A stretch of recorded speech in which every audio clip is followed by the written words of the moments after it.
So today's Rosh Chodesh. So happy Rosh Chodesh to everybody. But it's not just ordinary Rosh Chodesh. It's Rosh Chodesh Sivan. So the halacha is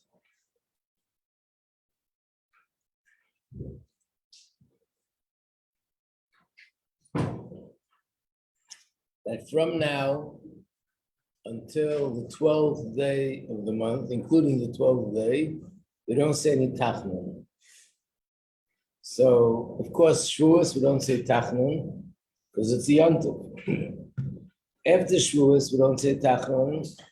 It's called you make tashlumin, which means the days that we could complete or catch up. In other words, there's a carbon you're supposed to bring to yontif. Every yontif, when you go to the Beis Mikdash, you're supposed to bring the carbon. If you don't bring the carbon, you have 7 days to make it up. So all the 7 days after yontif is still considered part of yontif. So the 7 days end on the 12th day of Sivan. So that's why from Shavuos until 12th day of Sivan, there is no tachnun, it's still part of yontif. What about from now until Shavuos? So the Alter Rebbe writes in the Shulchan Aruch, every day was also yontif, because every day was preparation for Matan Torah. Then the Alter Rebbe spells out how every day was a preparation. Something special happened every day. So this is this little collection of papers that I gave out. Just tells you what happened every day and the pasuk. Day 1, which is today, Rosh Chodesh Sivan. On this day, Vayichan Sham Yisrael Neged Ahar. This was the day that the Yidden got together opposite the mountain. And how do we know that it was Rosh Chodesh Sivan? So that's already brought down in Rashi. But this is the day that it happened, that Yidden were united. And that was preparation number 1 to receive the Torah. The second day, on that day, the Eibusha said, you will be to me a kingdom of Kohanim and a holy nation. So these words that Hashem said to us, which distinguishes us from all the other nations, were said on the second day of Sivan. On the third day of Sivan, this is called Shloisha. This is the beginning of the 3 days of Hagabala. Shloisha Simei Hagabala. If you know the term in halacha, it comes from this pasuk, where it says, you should be ready, and you should set boundaries for the people around the mountain. Be careful not to go up to the mountain. This was 3 days before the Torah was given. The 4th day of Sivan,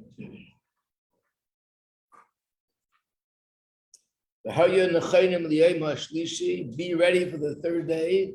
That's when Hashem gave the commandment that the men and the women should not be together, intimately together, because then they won't be pure for Matan Torah. So that was another preparation for Matan Torah.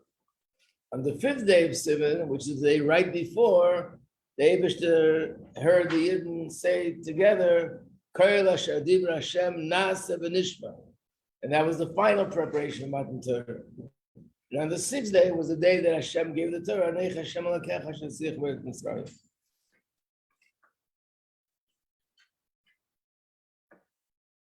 Years ago, this was during the time that the Rebbetzin Muhammadina, the Rebbetzin of the previous Rebbe, was here. She would invite the Rebbe and the Rebbetzin for every yontif to eat at her table, which is the table of the previous Rebbe. And basically, the previous Rebbe's place was set. The Rebbe sat in his place. We always sat on the left side of the Frierdiker Rebbe. The older brother-in-law sat on the right side, and she would also invite certain older Chassidim. Some of them were still sitting by the table of the previous Rebbe. In those years, after the meal was over, the Rebbe wouldn't go home, he would go downstairs and be in his room.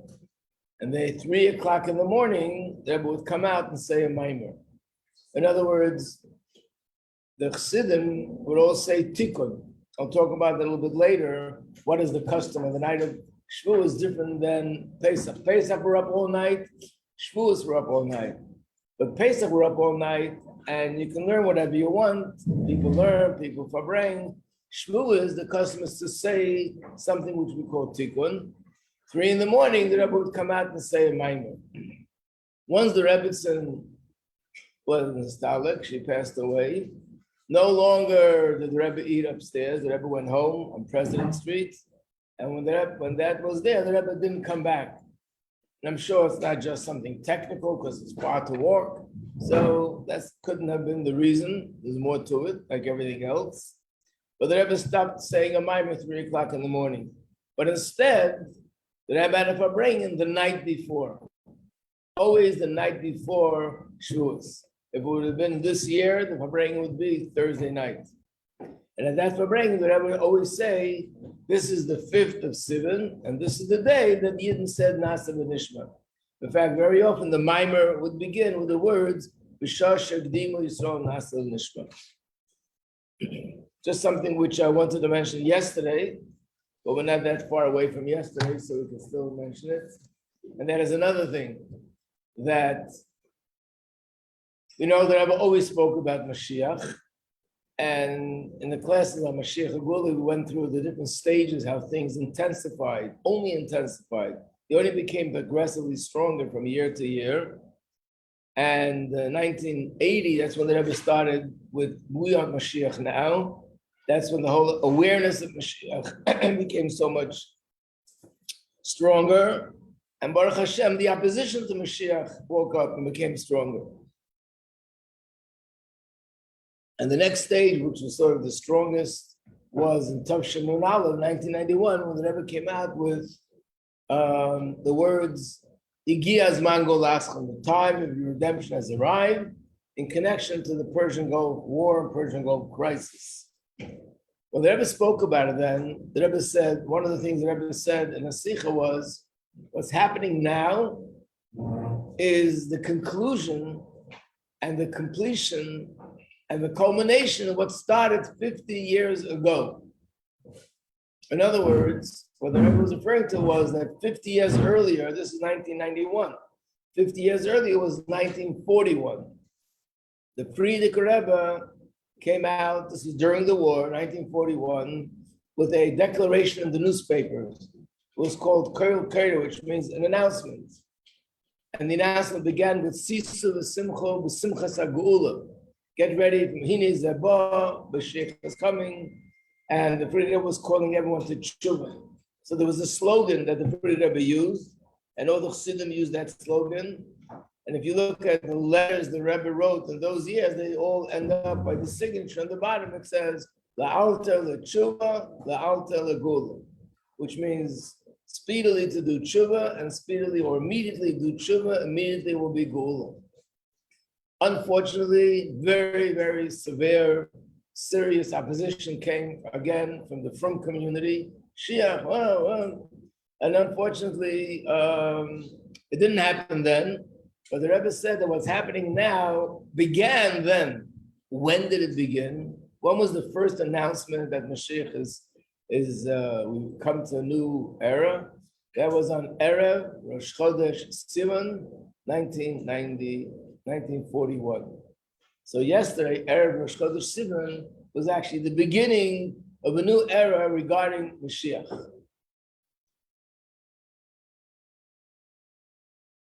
It was also very interesting because the Frierdiker Rebbe in that Sikha speaks about how to be ready for Mashiach, like being ready for a guest. When a guest comes, you clean the house, you organize your house, you set it up nice, you're preparing for the guest. So we have to prepare for the guest, which is Mashiach. That month, 4 weeks later, a big guest came to New York, which was the Rebbe. The Rebbe and the Rebbetzin arrived in New York in 1941 at the end of the month of Sivan, Chodesh Sivan. So the Erev Rosh Chodesh Sivan is a day that this is the beginning of the new era that we are in. And of course, from year to year, it only gets stronger.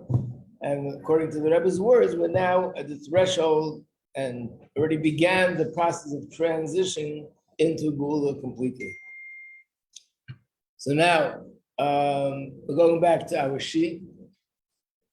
And we are on page 59, on page 5, number 59.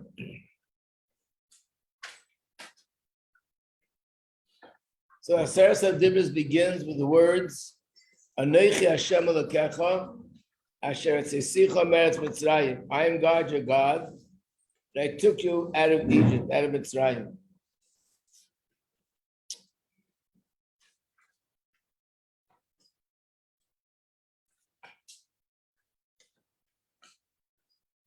There are many Maimarim that begin with this pasuk. These are actually the first words of Matan Torah. And in the Maimarim, there's certain questions which are repeated almost in every Maimar from all the Rabbeim.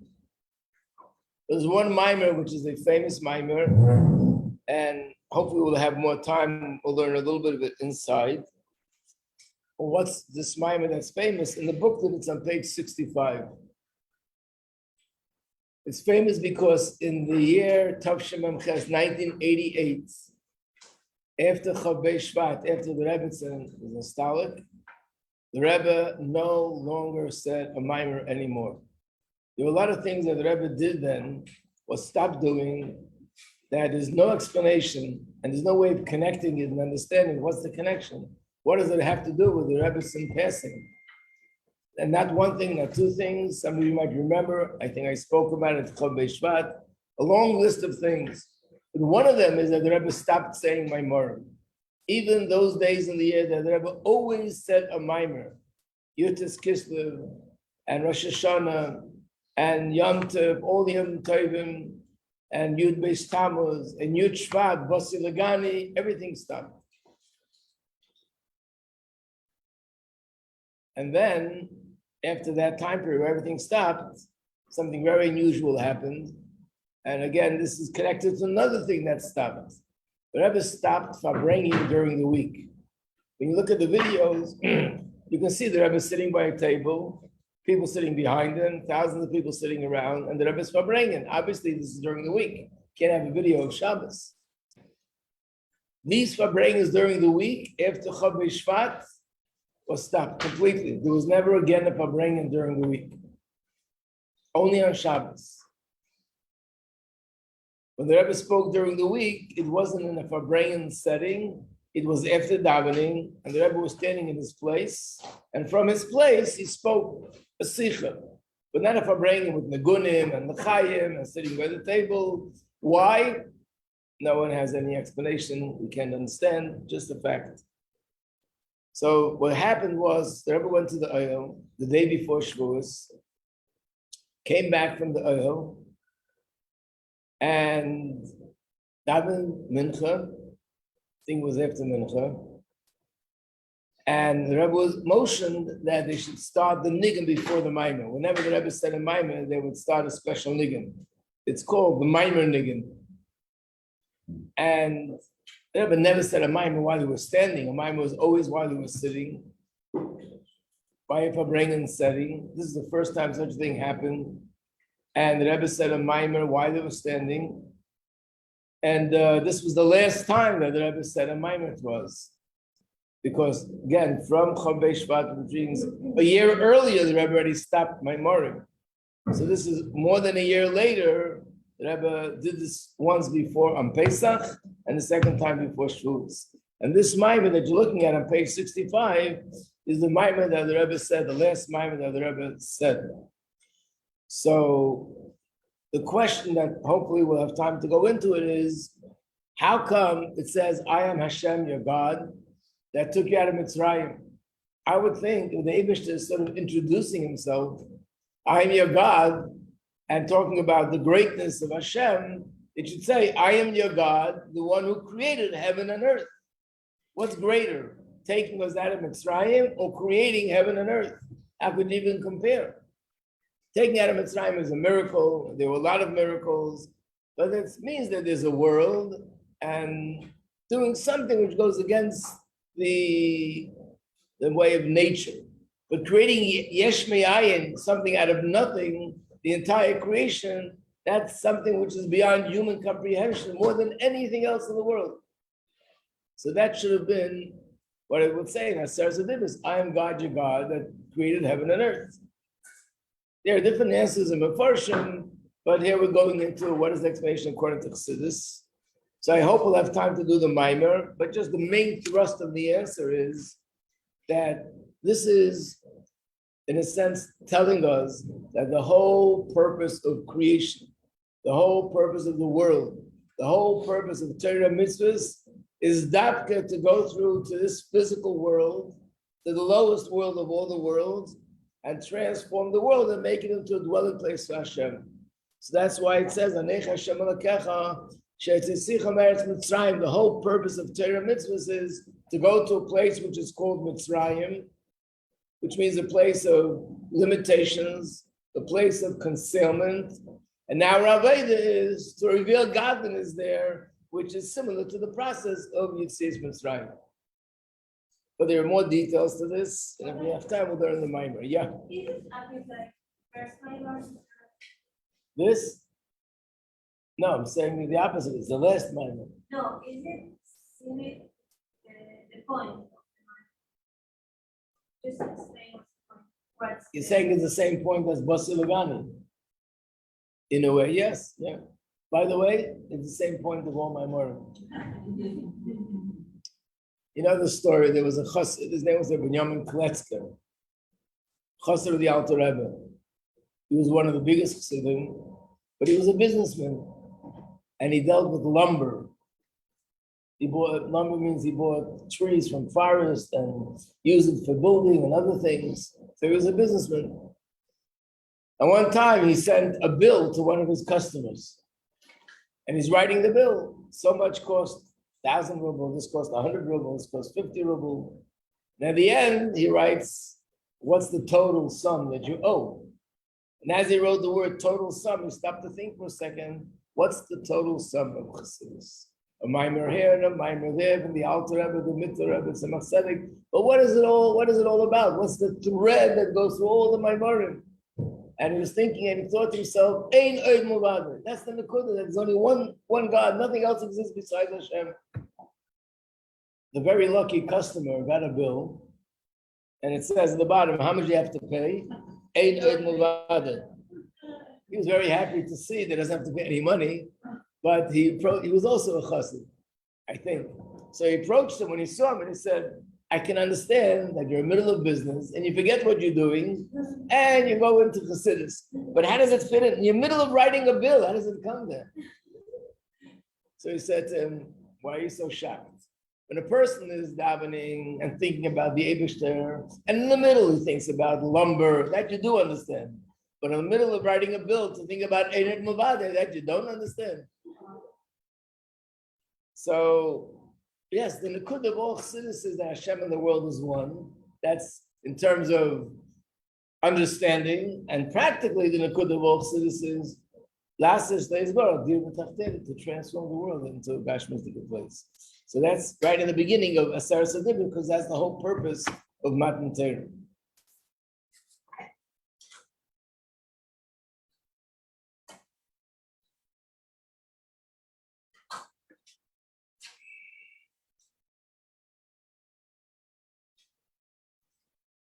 I want to skip to 61. I'm going to skip number 60 because I want to do this first, and if we can, I'll go back to number 60. So number 61 is also one of the very fundamental points in Chassidus. So look at page 67. This is something which is always mentioned, always talked about, so it's good to know where's the source. The source is actually Pirkei Avos. And I've heard people say, it says in one place one thing, it says in another place another thing. And guess what? It's not one place, another place, it's in the same place. Here it is in Pirkei Avos, chapter 4, Mishnah 17. In the booklet, it's page 67. Hu haya omer. Rabbi Yaakov used to say, one moment of tshuva and good deeds in this world is greater. Even if a person would spend a whole lifetime in Olam Haba, it still can't compare to one moment of tshuva and ma'asim tovim in this world. And then in the same breath he says, and the pleasure that a person feels in the world to come is greater than kol chayei olam hazeh. It's as contradictory as could be. Here it says that this world is greater, and there it says that world is greater. Here it says this world is so great that one moment there is more than a whole lifetime there. And over there it says that one moment there is more than a whole lifetime here. And I'm sure they're all different answers. But the answer in Tanya and in Chassidus is that the difference is between the essence of Hashem and the light of Hashem. This is the Nakudah, you should always remember this. The light of Hashem shines in the spiritual worlds much more than in this world. And the higher the world, the more light. The lower the world, the less light. So the lowest place where the light of Hashem is the least, the most hidden, the most concealed, is our physical world. And therefore, it makes sense to say that one moment of pleasure in Gan Eden, one moment of pleasure in Gan Eden is more than a whole. Imagine a person would live a whole life of pleasure. That would only pleasure from eating spaghetti and meatballs or eating pizza. I don't want to mix milk and some place shakes. But pleasure from Gashmistic pleasure, that goes without saying. That's not even to talk about.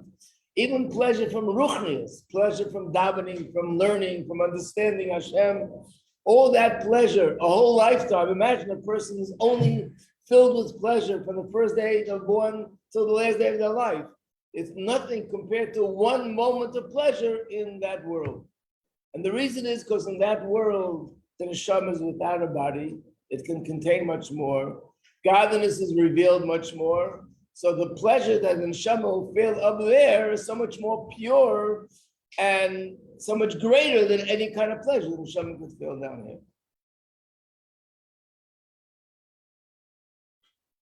To use the mashal of the Alter Rebbe, which you just mentioned a few days ago, that when the sun moves in Shemayim, hundreds and thousands of maybe millions of miles down here on the wall, the shade moves 1 inch.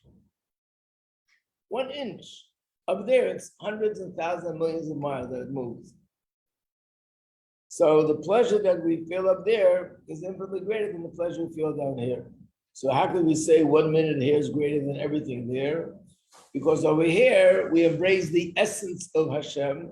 Over there, all the neshamas and all the malachim, everything that they have is only they can see and feel and enjoy the radiance of Hashem, the light of Hashem, but not the essence. The only place to embrace the essence of Hashem is in this Gashmistic world. And that's why the Gashmistic world, 1 moment here is greater than a whole lifetime there. And this is what the Baal Shem Tov meant when Baal Shem Tov said that Malach Michal is one of the greatest angels. When I say greatest angels how many angels are there? Anybody know? Infinite. You're right, they're infinite angels. Infinite. I don't know if you know what infinite means, but I also don't know what infinite means. Infinite just means that we don't know what it means. Infinite angels. But there's certain angels, they're in charge of all the infinite angels, and one of them is Malach Michal. So we can imagine that even in terms of angels, he's on the highest level. Malach Michal, the Baal Shem Tov said, I think that's who he pointed out, would be ready to exchange with the Yid and say to him, give me 1 string of your tzitzis, and I'll give you everything I accumulated all my life as a malach from the beginning of creation till now. 1 string of tzitzis. How does it make sense? Because finite compared to infinite is infinite distance. So therefore, 100,000, a million thousand, a billion thousand, a trillion thousand, a trillion trillion, no matter how much, when they talk about infinite, it's infinite distance from infinite. So all the understanding of the malachim, of the angels, and all their avodah, of the neshamas up there is finite because it's the light of Hashem. Here we have infinite just by doing one mitzvah. And the malach says, I would give everything away to connect to Hashem on that level, which is infinite compared to finite.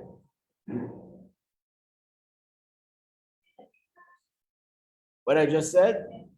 No, it's from Baal Shem Tov.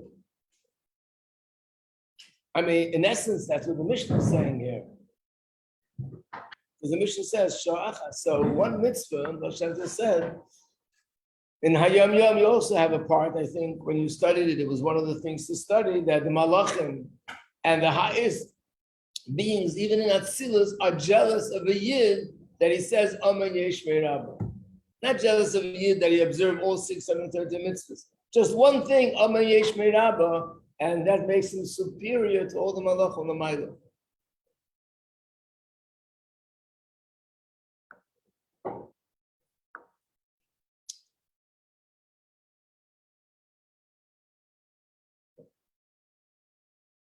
Number 62 is another Nakuda. Now, if you open up any maftech is a table of contents, where you're looking which subject of Chassidus are being discussed, you will find that one of the subjects that I talked about a lot is the difference between Torah and mitzvahs.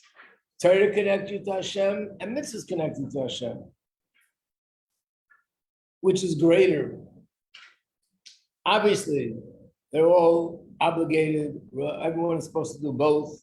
But there's certain people that in their life, they're more dedicated to the observance of mitzvahs. They're not such intelligent people. They don't have the time to learn so much. So their Yiddishkeit expresses itself more in their commitment to do mitzvahs.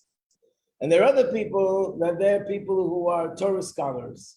And their life is dedicated to learning and understanding and getting more knowledge of Torah, and vast knowledge of Torah, and deeper knowledge of Torah. So the question is, what is the advantage of Torah over mitzvahs? Or what are the advantage of mitzvahs over Torah?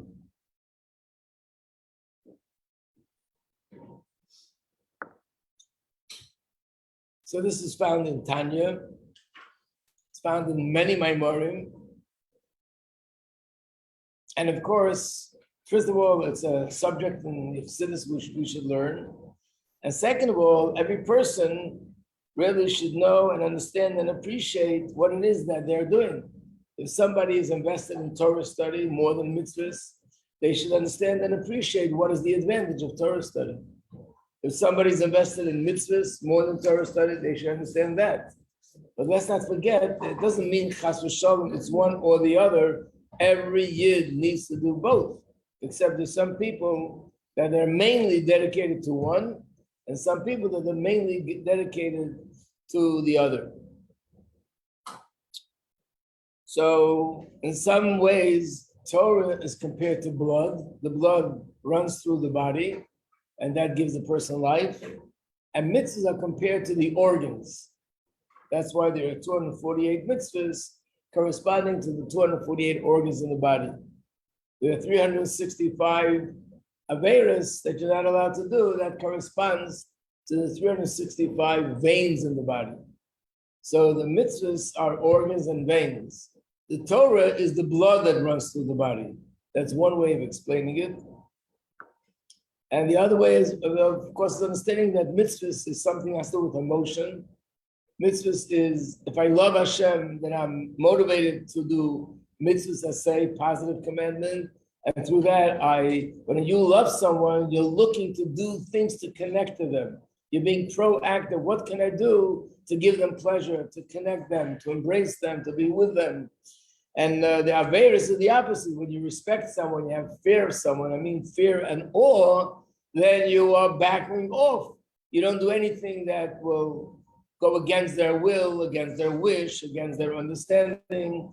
Out of respect, you are careful to follow the things that they want you to follow. So basically, Torah and mitzvahs are connected to the emotion. I mean, mitzvahs are connected to the emotion, Torah is connected to the intellect. So then you have a whole list of Maimarim that talk about the difference between connecting emotionally or connecting intellectually. Yeah. Negative things.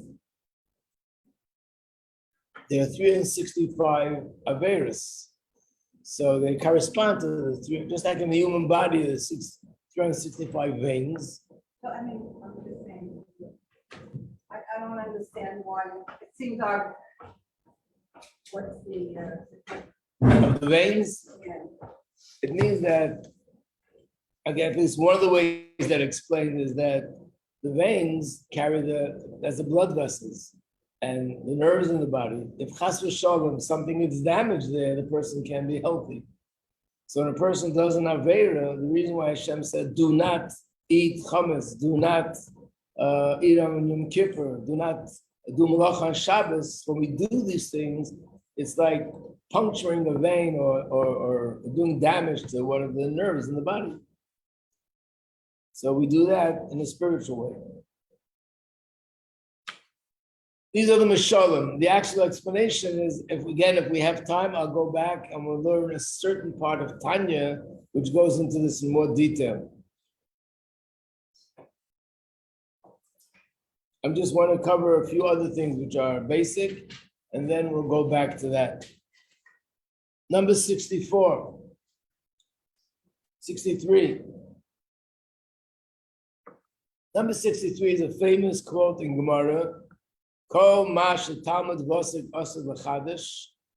Everything that a true Torah student in the future will, this will be his innovative insight into the Torah. You should know that already it was given to Moshe at Har Sinai. In other words, all the things that are found in the Gemara, all the things that are found in the Mishnah, all the things that were said by Rabbi Kiva, Rabbi Shmuel, Rabbi Meir, Rabbi Yehuda, Rabbi Shimon, all the Tanaim and Amarayim, Rambam, Rashi, all the tzaddikim of all the generations, each one didn't just repeat what it said before. Each one taught something new. They added, they revealed to us new insight in Torah, which was not known. But the reality is it's not really new. It's something which already has been given at Har Sinai. So why do we call it new? So the answer is because when Hashem gave it at Har Sinai, there were certain parts of Torah that remained hidden. In other words, in essence, Hashem gave us the whole Torah. But there are many parts of Torah that Hashem allowed them to remain hidden. And the reason why He allowed them to remain hidden, because He wanted these parts of Torah to be revealed through humans at the proper, appropriate time in history of the world. In other words, let's take Rabbi Akiva. He lived at a certain time. He lived when the Mikdash was destroyed. That was his generation. And he expounded on Torah and taught, all the brilliant ideas that he taught in Torah. They were all there before, but until he said it, it wasn't really known. Not only that, there's a story in Medrash that Moshe Rabbeinu was a Navi. He was up in Shemayim and looking through the future. And he heard Rabbi Akiva teaching, and he was shocked. He was teaching things in Torah that he didn't know himself, Moshe Rabbeinu. And Hashem taught him the whole Torah. He had a very good teacher. He was licensed. He had a diploma. And then someone asked Rabbi Akiva, so where's this from? And he said, Halach al Moshe from Sinai. This is passed down from Moshe from Sinai. And then he felt better. What does that mean? He didn't know about it, or he didn't know about it. So it says Moshe Rabbeinu received the whole Torah, but he received the Torah as it's in a general way. This general way, all the details come out of the general principles. And for that, in each generation, there were tzaddikim, that they were the ones to reveal those details that come out of the general principles that were taught by Moshe Rabbeinu. Just like I'll give you an example. How does a Rav today know whether he could use, what would be the halacha of kashering a microwave? I guarantee you won't find anywhere in Gemara anything about a microwave. Not in Gemara, not in Rambam, not in Rashi, not in Mishnah. How in the world could Rav ask about a microwave? So the answer is because in Gemara, you have the principles of halacha, the kloli of halacha. Once you have the principle, then all you need to know, so what is a microwave? Is it like this? Would it be compared to this thing or compared to that thing? There's no such thing as an airplane in the times of Gemara. No thing as cars in the times of Gemara. And yet there's certain halachas that apply to these vehicles. How could we have those halachas if there's no source for it? And the answer is there are certain principles in Gemara. And once you know the principle, then you realize what it could be connected to. So everything was there, and yet we call it a chiddush, it's new. Because number one, it was never known, this detail was never known, it was part of the general principle. And number two, Hashem wanted this detail of Torah not to be known until a certain point of history. And that point in history it became known and became taught.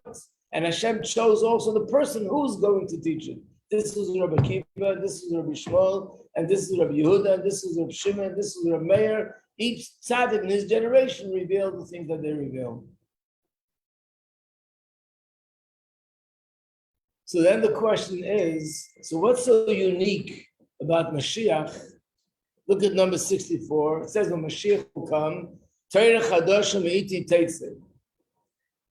Is the word chadasha in parentheses by you or not? No? It should be in parentheses. Why? Because these words, Torah me'iti teitzeh, is a pasuk. And chadasha, the Gemara puts in the word chadasha, that it means that Hashem says when Mashiach will come, there'll be Torah coming from me. So the Gemara adds the word chadasha, not just Torah, but new Torah.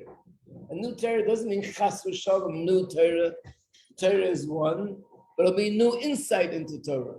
So how's that different than what we always had? We always had new insight into Torah. All the generations, different tzaddikim gave new insight into Torah. What's so unique about that? So the answer is because there's certain things that are hidden in a deep way, and they had to wait till a certain time to become revealed. These are such insights in Torah that are so deep in the Torah that it's not even possible for humans, even for tzaddikim, to know this. Hashem himself has to reveal these details, and he will reveal it through Mashiach. So even though it's part of Torah, nevertheless, it's considered something new, even compared to other new things, and that's because this was so hidden and so deep, included in what was written before, that it could not have been known without Hashem specifically giving us a special character to reveal these secrets of Torah.